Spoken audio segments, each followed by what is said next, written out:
Suzuki's Yellow Thunderbolt.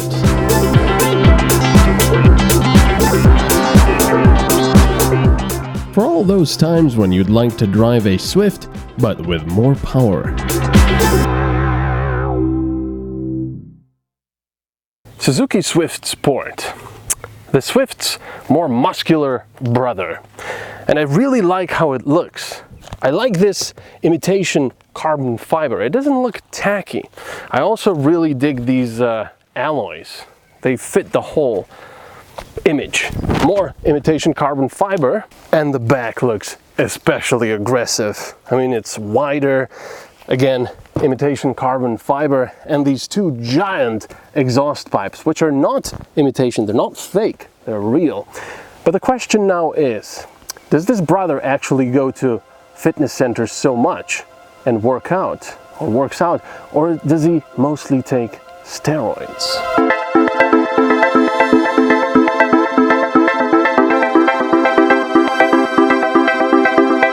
You probably won't mistake it for a standard model.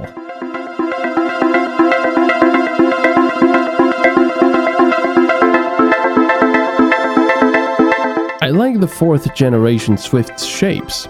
The Sport plays around with them even more.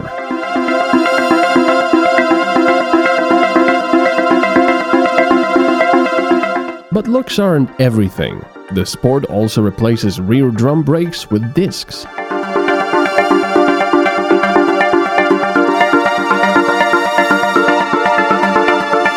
And, of course, the aggressive exhaust pipes, which are functional but surprisingly quiet.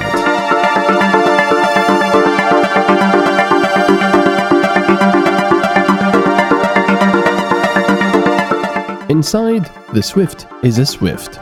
The red details on the plastics and instruments will be one of the few things giving it away.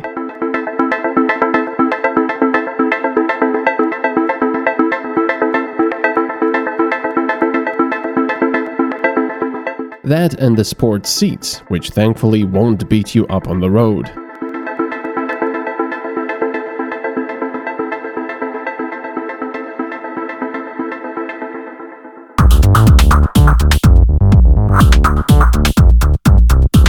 But now for that question, fitness or steroids?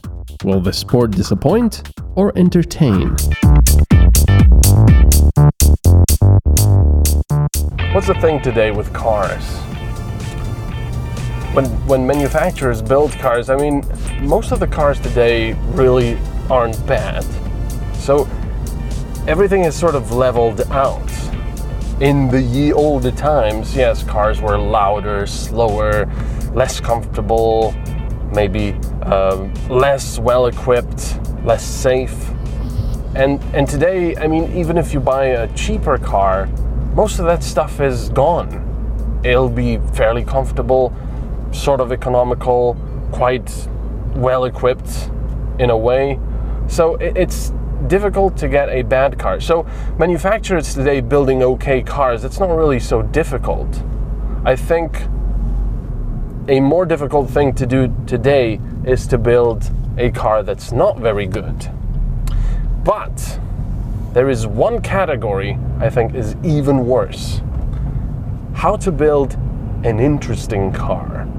A car with character, because everything today is sort of, you know, you sit in one car or another and it's all the same. It's all okay, it's all good. But an interesting car. I drove that Suzuki Ignis, a tiny little thing that you can say, what's this toy for?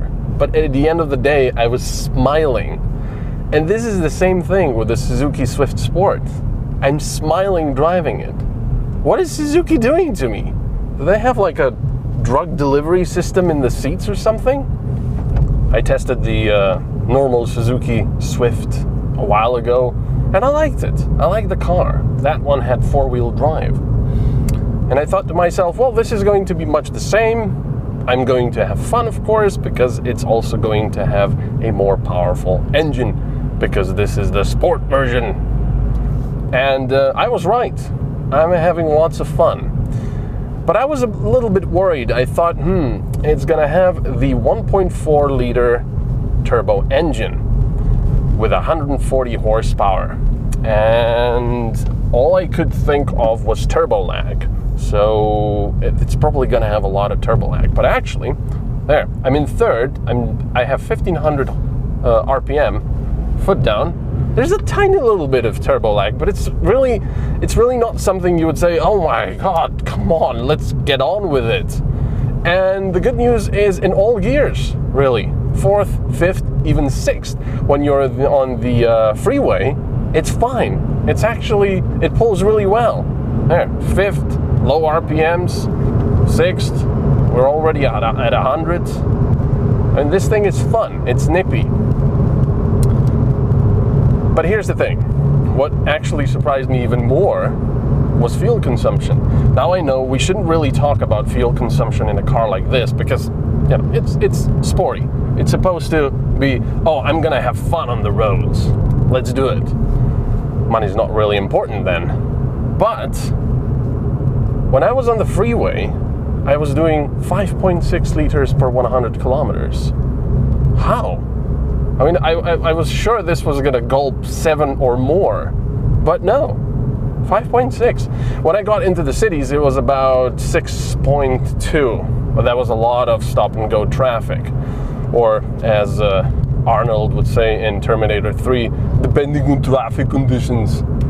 But I mean, this basically is Suzuki saying, go on, have lots of fun, and when you get to a petrol station, you're not going to go, oh my god, someone please lend me 10 euros, I have no money for fuel at all. But apart from everything, I think the thing that surprised me perhaps the most was that this car has a dual purpose. One is a bit of naughty fun on the bends, and the other one is that you can then settle down and use it to go to the shops, or use it to drive to work every day, or your kid to school, or whatever. Yes, you can do that with a Megane RS as well, but because that thing has close to 300 horsepower, at least for me, it's never really a relaxed feeling. It's always a go, go, go feeling, you know, must go faster, must overtake that guy, must overtake here, must, I don't know, try get to the speed limit as fast as possible. It's just, I don't know, I'm not as relaxed as I am in this.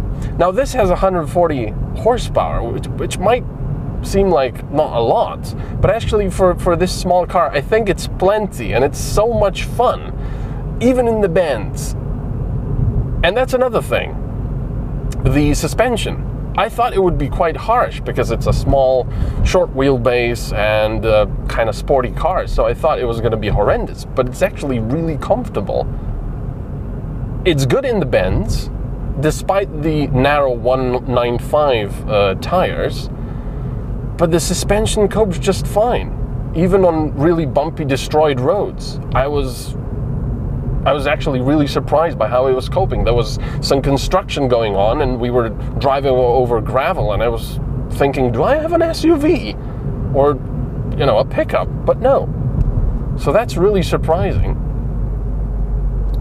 And, you know, I also have all the other gadgets, like a reversing camera. I've got this infotainment display with navigation. I've got climate control, where air conditioning, of course. I had it on for pretty much the entire time. Oh, there's quite a lot of sun here. Let's go this way. Because it's so hot outside, I've got these sporty seats, which are much more supportive here. They are heated. I've got radar cruise control. I've got plenty of gadgets here to keep me occupied if driving is too boring for you. There's one thing I don't like. It might be nitpicking, but the windows. Only the driver's side window is fully automatic. Everything else is not even the slightest bit automatic. You have to hold it for all the other 3 windows. Why? Most of the Japanese like to really do that for some reason in smaller cars, and I don't get it. Are those switches really so expensive? Give me my automatic windows! Swift Sport starts at just over 19,000 euros. which is practically the final price of the car, unless you opt for things like child seats or metallic paint.